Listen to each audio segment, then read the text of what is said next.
Praise the Lord. ஆண்டவர் இரட்சகருமாக இயேசு கிறிஸ்துவின் நாமத்திலே உங்களை வாழ்த்துகிறேன். கர்த்தர் நம்ம கூட இருக்கிறார். அந்த அன்புள்ள தெய்வம் இதுவரை நடத்தினார், இனிமேல் நம்ம நடத்த போகிறார். இன்றைக்கு ஒரு வார்த்தையை வாசித்து நம்ம தியானிக்க போகிறோம். 1 கொரிந்தியர் 16:14. உங்கள் காரியங்கள் எல்லாம் அன்போடே செய்யப்பட கடவுது. கொரிந்து சபைக்கு ஒரு தேவ ஆலோசனை. நீ எதை செய்தாலும் உங்கள் காரியங்கள் எல்லாம் அன்போடு செய்யப்பட கடவுது. இன்னைக்கு நம்முடைய வாழ்க்கையில் இருக்கிற அதே பிரச்சனை இதுதான். நம்ம நிறைய காரியங்களை செய்கிறோம், ஆண்டவருக்காக, மனிதர்களுக்காக, உறவுகளுக்காக. ஆனால் அது எல்லாம் அன்போடு செய்யப்படுதான்னு கேட்டால் பதில் இல்லை.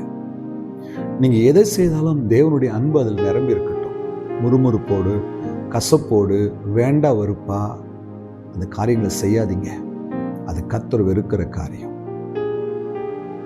எரிகோவுக்கு போகிற ஒரு சமாரியன் வழியில குத்துயிரும் குலையுமாய் கிடக்கிற ஒரு மனிதனை பார்க்கிறான். கல்லர்களால் தாக்கப்பட்டு எல்லாரும் விலகி போறாங்க. அந்த நல்ல சமாரியனால விலகி போக முடியல. அவன் போய் அவனை தூக்கி அவன் காயங்கள் எல்லாம் தொடச்சி அவனுக்கு எண்ணெய் வார்த்து அவனை அதோடு விட்டுட்டு போல சத்திரக்கார இடத்துல கொண்டு போய் அவனை ஒப்படைச்சு, உன்னை நல்லபடியா பார்த்துக்கப்பா, நான் வரும்போது உன்னை கவனிக்கிறேன்னு சொல்லி அவன் கையில பணத்தை கொடுத்து கடந்து போகிறான். அன்பு தெய்வ பிள்ளைய, அதுதான் இயேசுவின் அன்பு. நம்ம ஒரு சில காரியங்கள் நம்ம செய்கிறோம், ஆனால் சொல்லி காட்டிடுறோம். தேவன் விரும்பாத காரியம். நாம் எதை செய்தாலும் அதில் தேவ அன்பு இருந்தால் போதுங்க. ஊழியமாகட்டும், நண்பர்களுக்காகட்டும், முடியாதவர்களாக இருக்கட்டும், எந்த காரியமாக இருந்தாலும் சரி, நீங்கள் மற்றவர்கள் செய்கிற எந்த காரியமாக இருந்தாலும் சரி, அது அன்போடு கூட செய்யப்பட வேண்டும் என்று சொல்லி வேதம் சொல்லுது. நம்ம செஞ்சிருவோம், ஆனால் செஞ்சு அந்த மனிதன் நன்றி இல்லாமல் போகும்பொழுது, உதாசீனப்படுத்தும் போது தாங்க முடியாது. நான் அன்னைக்கு அதை செய்யலைன்னா இன்னைக்கு நீ இருந்திருப்பியா, அன்னைக்கு நான் கொடுக்கலன்னா உன் வாழ்க்கை எப்படி இருந்திருக்கும் தெரியுமா? இந்த வார்த்தையை பலமுறை நான் பேசியிருக்கிறேன். இந்த வார்த்தை எனக்கு உரியது. நான் ஆண்டவர் சொல்றாரு, அப்பா நீ எதை செஞ்சாலும் அன்போடு செஞ்சிரு. அவன் உனக்கு திரும்ப நன்றி செலுத்தாமல் போறான், என்ன செய்யறான் அதை பற்றி கவலை இல்லை. 10 குஷ்டரோகிகள் ஆண்டவர் சுகமாக்கினார். ஒரே ஒரு மனிதன் மாத்திரம் வந்து தேவனை மகிமைப்படுத்தினார். வாழ்க்கையில் மனுஷங்க அப்படி தான் இருப்பாங்க. ஊழியத்துக்கு ஒரு காரியத்தை செய்கிறீங்களா, ஊழியத்துக்கு ஒரு ஒத்தாசை செய்கிறீங்களா, மனப்பூர்வமா அன்போடு கூட செய்யுங்க. பைபிள் சொல்ல, அவனவன் விசனமாயும் அல்ல கட்டாயமும் அல்ல. எதை செய்தாலும் அன்போடு செய்யுங்க. மற்றவங்களை பாராட்டுன்னு எதிர்பார்க்காதீங்க. பாராட்டு கர்த்தரிடத்துல வரும்.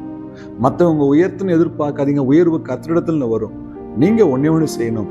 எதை செய்தாலும் அன்போடு கூட செய்யணும். அப்பதான் அந்த அன்புள்ள தேவன் நம்மை ஆசீர்வதிப்பார்.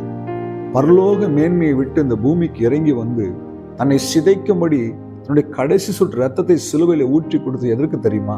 பைபிள் சொல்லுது, தேவன் நம்மேல் வைத்த அன்பை விளங்க பண்ணினார். அந்த சிலுவை மரணத்தில் அவர் என்ன செஞ்சார் தெரியுமா?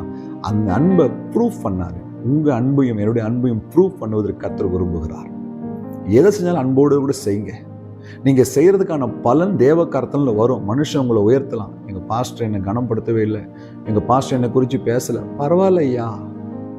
மனுஷன் உங்களை மறந்து போகலாம், ஆனா நீங்க எதை செய்தாலும் அன்போடு செய்யுங்க. அன்புள்ள தேவன் ஏற்ற வேளையில உங்களை ஆசீர்வதித்து உயர்த்துவார். என்றைக்குமே மற்றவர்களுக்கு செய்கிற உபகாரங்களை சொல்லி காட்டிடாதீங்க. அது செய்யாம இருந்துடலாம். சொல்லி காட்டிடாதீங்க. முறுமுறுப்பா செய்யாதீங்க, கசப்பா செய்யாதீங்க, வேண்ட வெறுப்பா செய்யாதீங்க.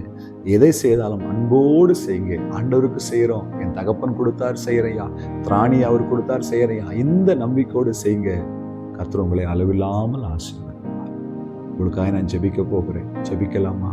அன்பும் இரக்கமுள்ள ஆண்டவரே, நல்ல சமாரியனாகிய உம்மை போல நாங்கள் எதை செய்தாலும் அன்போடு செய்கிற இருதயத்தை இந்த வார்த்தை கேட்டு ஒவ்வொருவருக்கும் அடியனுக்கும் தருவீராக. இயேசுவின் நாமத்தில் பிதாவே, ஆமென். ஹல்லேலூயா. God bless you.